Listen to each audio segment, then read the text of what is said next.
Pericure, uma das maiores franquias de Mahou Souls que existe do mundo. E é óbvio que por ser tão grande iríamos ter brinquedos, filmes, roupas, toalhas e entre outras formas de roubar dinheiro às pessoas. E já para falar, funciona perfeitamente. Mas claro que também fizeram jogos de Pericure. Existem muitos jogos, desde os que vão de luta, simuladores de dança, coletânea de minigames e até os de moda.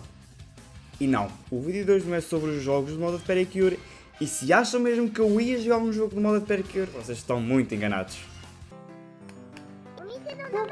Esta roupa não fica manérica.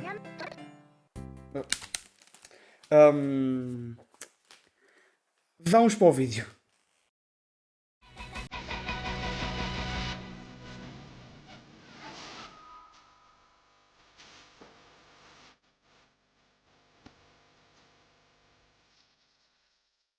Como já viram na thumb, iremos falar do jogo de Yes5 Gogo Pericure, ou melhor dito, Yes Pericure 5 Gogo Zenishugo do Dreamo Festival. Desculpem se isso não mal, tentei fazer uma melhor. Uma coisa engraçada é que este jogo é o primeiro crossover que Pericure teve no geral. O jogo lançou em 10 de outubro de 2008 e o especial lançou em 8 de novembro de 2008. Mas bem, sobre o jogo. O jogo de Yes, sendo então um jogo de crossover, contém-se as 6 primeiras equipas de Kyush, que são Max Art, constituídas pela cor Black, White e Shiny Lumious. Splash Star, Let's fucking go! Constituídas pela cor Bloom e Gret. E por fim, obviamente, as cores principais do jogo, que são as GS Gogo 5. E a equipa é constituída pela Dream, Rose, Limonado, Minto, Aqua e Milky Rose. Agora que falei quais equipas estão no jogo, vamos falar sobre o jogo em si.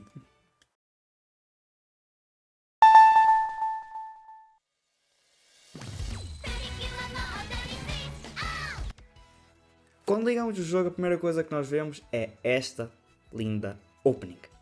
Juro, eu adoro a música deste jogo e só uma curiosidade, a música deste jogo tem o nome Sweet On e ela é usada no All Star DX3 Theater, que é o All Star Theater de Sweet. Sobre a animação, não há muito do que falar, é bonita, só acho piada que alguns clipes de opening são reciclados de outras openings de Pericure.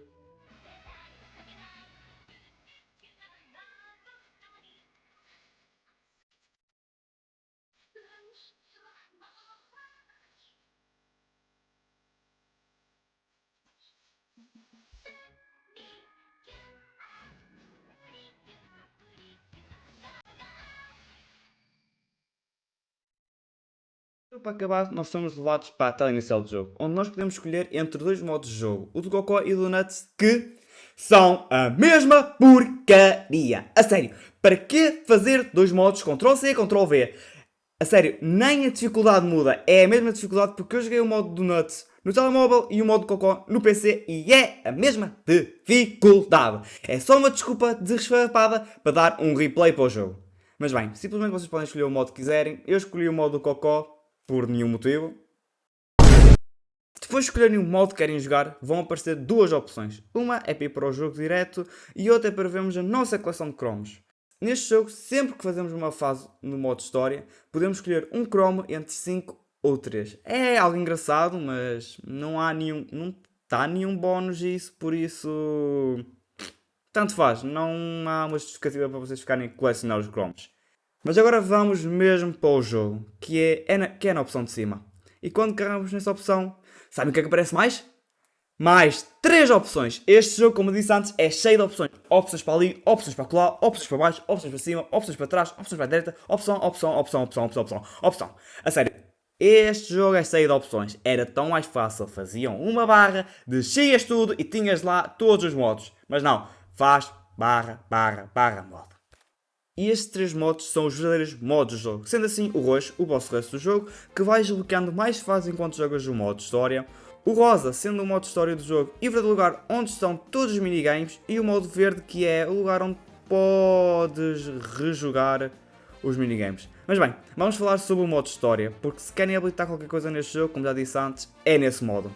O modo história é dividido em 4 partes: fala, minigames, luta, fala. E fica sempre a repetir este padrão que no começo é engraçadinho, mas depois vais perdendo um pouco a piada e tu nem queres saber o que é que eles estão a falar, só queres ir para as lutas.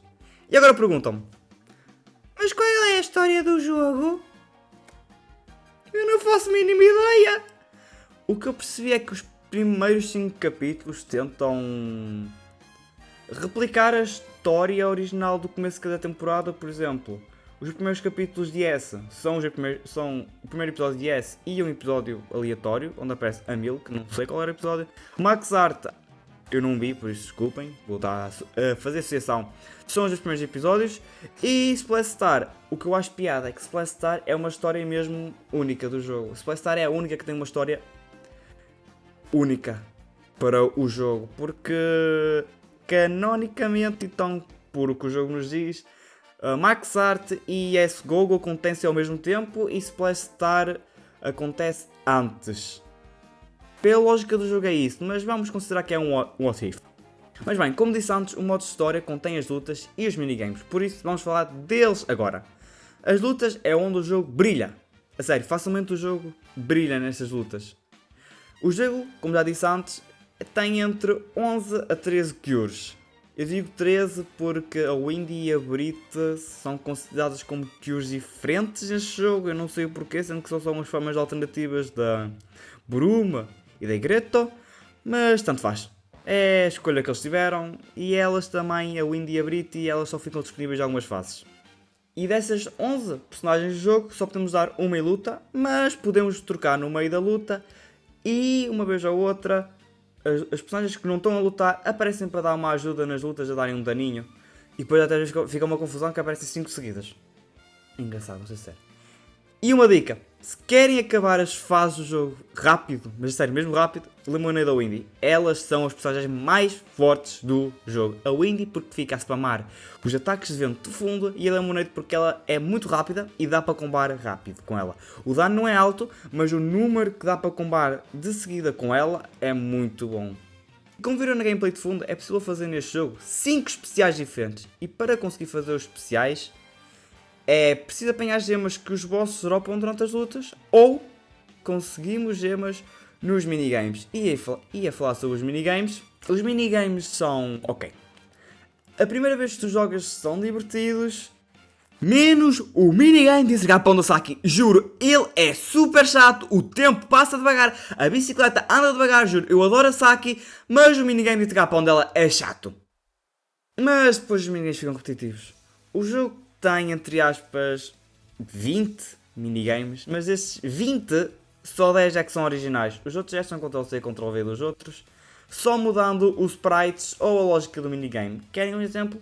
Então, existe um minigame da Milk, que é, ela tem de apanhar objetos que estão aqui de um cão que está a atirá-los. E existe outro minigame igual, que em vez de ser um cão, é uma caixa. Sim, a caixa ganha vida e atira objetos. Eu não percebi a lógica, podiam ter feito com o gato da Saki, mudar o minigame um bocadinho, mas fazer sentido porque eu acho que uma caixa não tem vida. Mas bem, sempre que acabas uma fase consegues pontos, e dependendo de como tiveres ido nessa fase, a barra do teu especial irá aumentar. E é isso. E este foi o jogo de S5 Precure. Em soma, não é um mau jogo, vou ser sincero, mas é aquele jogo que tocas uma vez, acabas e nunca voltas mais a pegar, porque o fator replay que existe no jogo não motiva ninguém a continuar. E a sério, como disse, colecionar cromos não é um fator replay, é só uma desculpa farrapada para uma pessoa jogar, como o modo do Nuts ser repetido tudo do cocó. Eu acho que eles no jogo podiam ter posto um replay mais interessante, dava para fazer coisas, não só por causa dos minigames, tipo lutas. Tentar ter um modo de jogo que lutas contra as Dark Cures, por exemplo, lutas contra as Dark 5, era uma ideia, era um post-game até que podia ser interessante, mas não fizeram. Mas bem, este foi o jogo de S5 GoGo Pedicure. O lado positivo desta história é que eu não vou ter de jogar mais nenhum jogo de S5. Finalmente, como odeio esta temporada. Sim, uma mensagem?